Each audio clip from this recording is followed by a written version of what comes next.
Hi,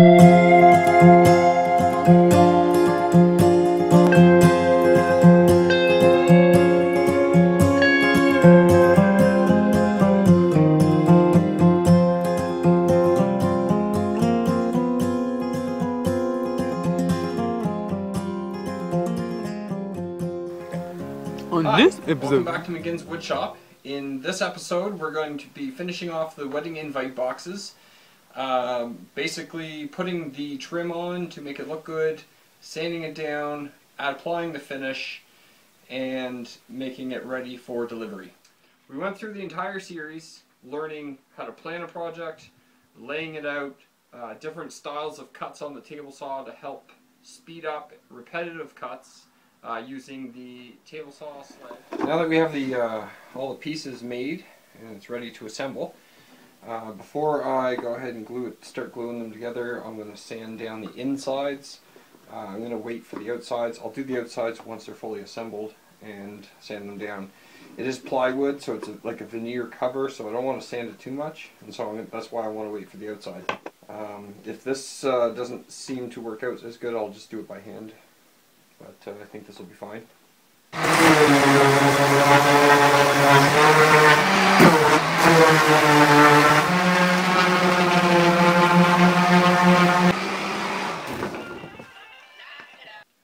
Okay, so now that I have all the sanding done, I built this little jig, and what it does is it holds the box just very snugly. So I'm hoping this works. I find every finishing job when I'm gluing is different, and you kind of have to be a little creative on how you're going to assemble things and keep things square and in place. It doesn't always have to be complex, just different solutions for different things.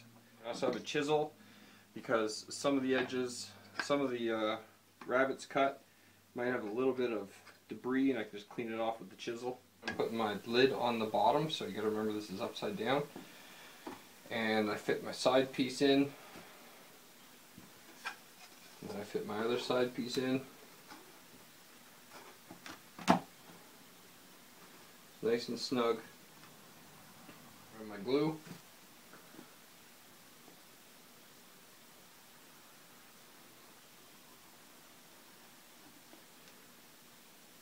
And my glue. And my glue.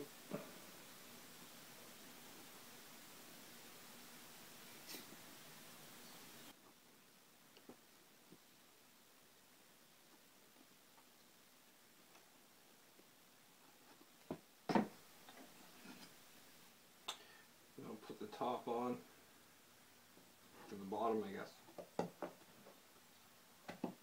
Okay, make sure it's completely flush in line with everything.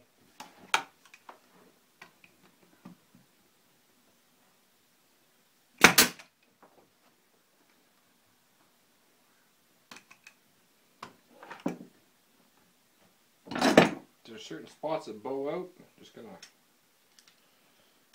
grab a clamp.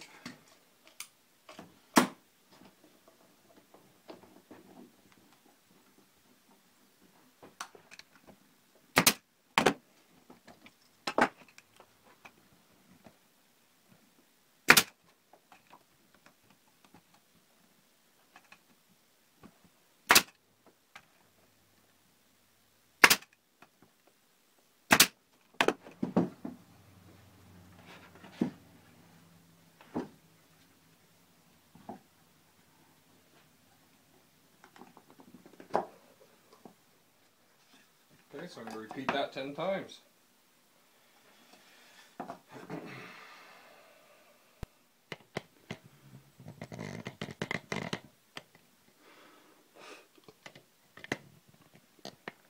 We put together the piece, assembled it, showed you a little jig to help assemble it and speed up those processes, and then finally a little bit of a glue up tip here on using masking tape.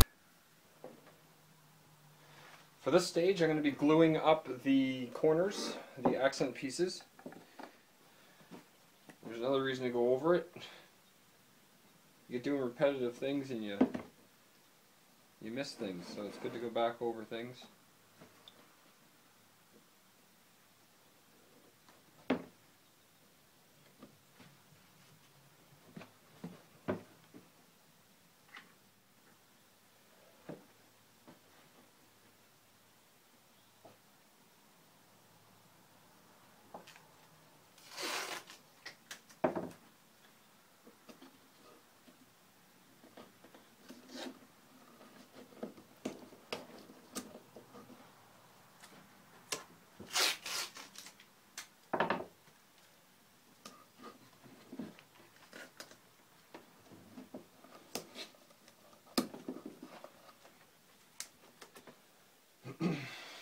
Okay, so I've got all my boxes taped up. Well, all the corners are glued on, and I'm just going to wipe some of this excess glue off. Now all I'm going to do is go around and make sure all the corners go over the edges. I'll go around later and sand them down flush so that so they're flush and so it looks like they're part of it. Go to that, Lily.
A little bit tight for a box.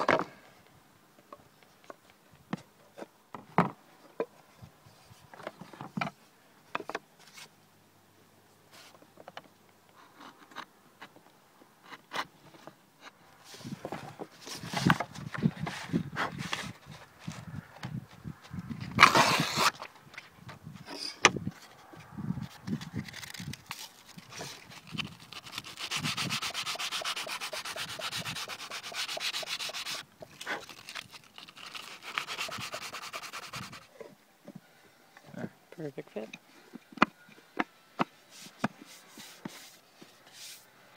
So for this step, I always add some mineral spirits at the end of sanding. It points out all the little spots that you got to finish sanding a little harder and a little deeper. I can already see some, but I want to see what this box is going to look like when it's finished.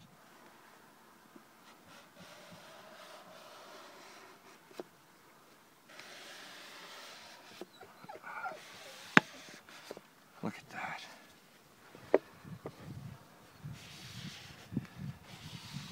Gotta love oak.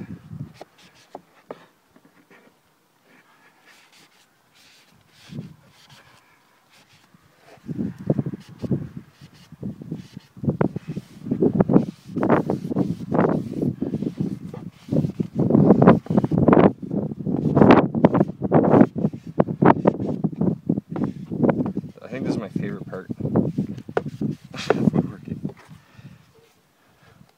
That first clean off. And you're just about getting there. I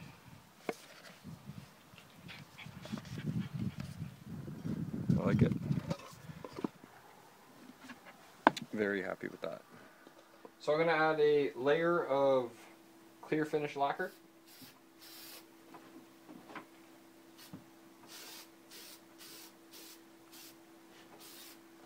The trick to using spray cans, whether it be spray paint or lacquer in this case, is never stop moving the can and give it spurts, spray spurts. And never put the can too close. They say 30 centimeters. I find a little bit closer. I don't know, that's just what I do.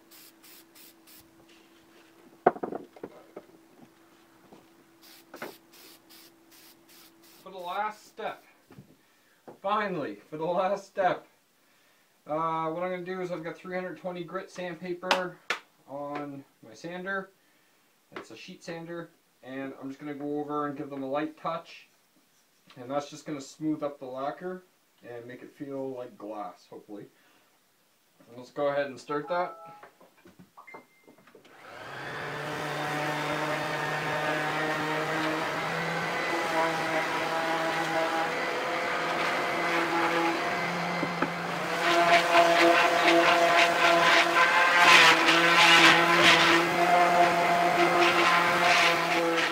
Thank you very much for watching all three parts of building the wedding boxes.